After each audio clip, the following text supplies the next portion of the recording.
बोला बोला बाळू मामाच्या नावानं, चांग भलं मेंढी माऊलीच्या नावानं, चांग भलं हलसिद्धनाथाच्या नावानं, चांग भलं मुळे महाराजांच्या नावानं, चांग भलं मेंढी माऊलीच्या नावानं, चांग भलं आई सत्यवती देवी मातेच्या नावानं, चांग भलं मरुबाई देवीच्या नावानं, चांग भलं मेंढी माऊलीच्या नावानं, चांग भलं भीमा कुत्र्याच्या नावानं, चांग भलं राजा घोड्याच्या नावानं, चांग भलं बोला बोला बाळूमामाच्या नावानं, चांग भलं जो ऐसा समर्थो तो मी जगाचा नातो, गगनैसा साक्षीभूतो तो ही मीच.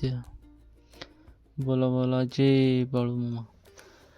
आपण आज बाळूमामा आणि बाळूमामांच्या नागराजाबद्दल माहिती जाणून घेत आहोत.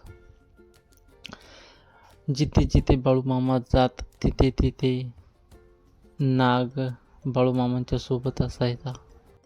देव अवतारी बाळूमामांनी एक दिवस आपली माळावरती मेंढी माऊलीला वाघरूळमध्ये ठेवून घराकडं आले आणि नागराजा त्यांच्यासोबत असायचा. नागराजा त्यांच्या पाठीपाठी मागून येऊन दारात येऊन फणी काढून थांबला आणि बाळूमामा आत गेले आणि बाळूमामांनी आपल्या बहिणीला म्हणजे गंगूबाई नावाची बहिणीला सांगितले की हे बघ गंगूबाई, मी तुला काही काम सांगणार आहे ते तू 3 दिवस चोखपणे कोणाला न सांगता कर आणि ध्यानात ठेव मी काय सांगतो ते. गंगूबाई हो म्हणाले. बाळूमामांनी सांगितलंय की हे बघ, मी एक बकरी घेऊन आलो आहे. त्या बकरीचं रोज दूध काढायचं सकाळी आंघोळ करून आणि ह्या नागराजाला पाजायचं. तो तुला काही करणार नाही. तू हे काम करताना कोणालाही बोलायचं नाही. तू जर असं 3 दिवस जर तू असं जर काम केलं तर हा बाळू धनगराचा राजवाडा होणार. इथं राजवाडा झाल्यानंतर इथं सगळ्या दुनियातली लोक राजवाडा बघायला येणार.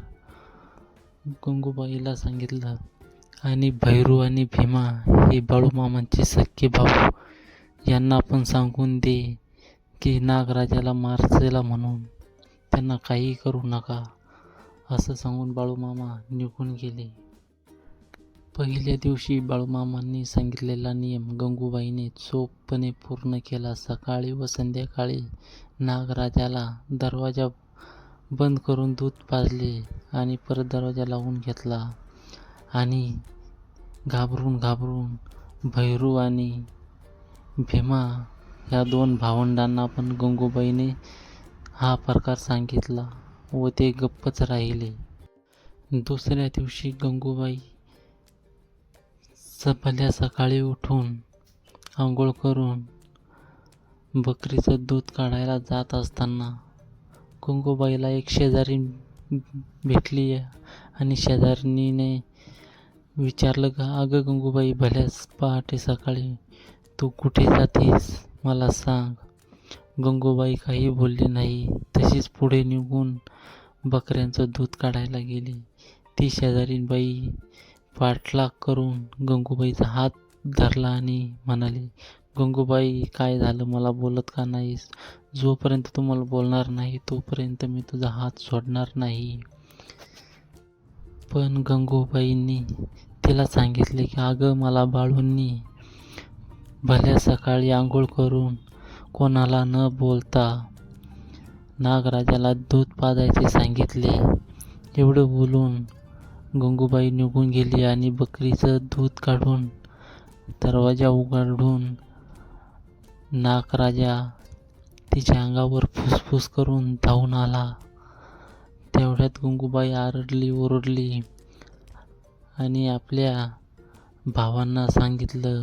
भीमा आणि भैरू धावतच काठी घेऊन आले आणि नागराजाला मारले. जशी जशी नागराजावर काठी पडत होती तसं मामांच्या अंगावरती पाठीवरती वळ उमटत होते.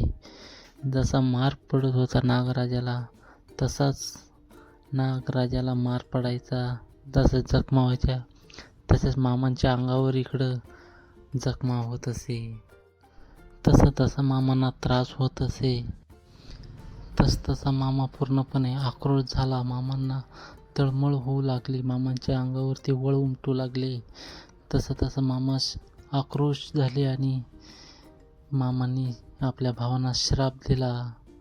भैरू मरण पावला आणि भीमा याच्या कमरेमध्ये गॅप पडला. मामांनी आपल्या सख्या भावांना सुद्धा सोडलं नाही. तुम्ही आम्ही तर लांबच आहोत. मामांनी सांगितलंय, जो माझी आज्ञा मोडल त्याची मी वच राखणार नाही. जो माझा शब्द पाळणार नाही त्याची निगा मी पण राखणार नाही. जा, तुम्हाला जिकडं जायचं तिकडं जावा. त्यावेळेस मामांनी अक्कोळ सोडलं अशा प्रकारे. आणि आपल्या बहिणीला बी श्राप दिला होता की तुला मूळ बाळ होणार नाही म्हणून. मामांनी आपल्या घरचे नातवंडसुद्धा बघितले नाही. मामांनी जगाचा संसार सुखाचा व्हावा, लोक कल्याण व्हावं यासाठी जन्म घेतला आहे. बाळूमामा म्हणजे महादेवाचा अवतार, शंभू महादेवाचा अवतार आहे. हे कोणालाही कधी कळू दिलं नाही. घरच्यांनी सुद्धा मामाला ओळखलं नाही की मामा कोण आहे. मामाला लोक आणि घरचे खुळे म्हणत, खुळा बाळू म्हणून समजत असे. अशा प्रकारे मामा आणि नागराजाचं नातं खूप जवळीकचं होतं. बाळूमामा म्हणजेच नागराजा होय. बोला बोला बाळूमामाच्या नावानं चांगलं, मेंढी माऊलीच्या नावानं चांगलं, हरसिद्धनाथाच्या नावानं चांगलं. बोला बोला बाळूमामाच्या नावानं चांगलं. अशा प्रकारे आपण इथून पुढे असेच बाळूमामाबद्दल माहिती आणि त्यांचे चमत्कार जाणून घेण्यासाठी चॅनलला लाईक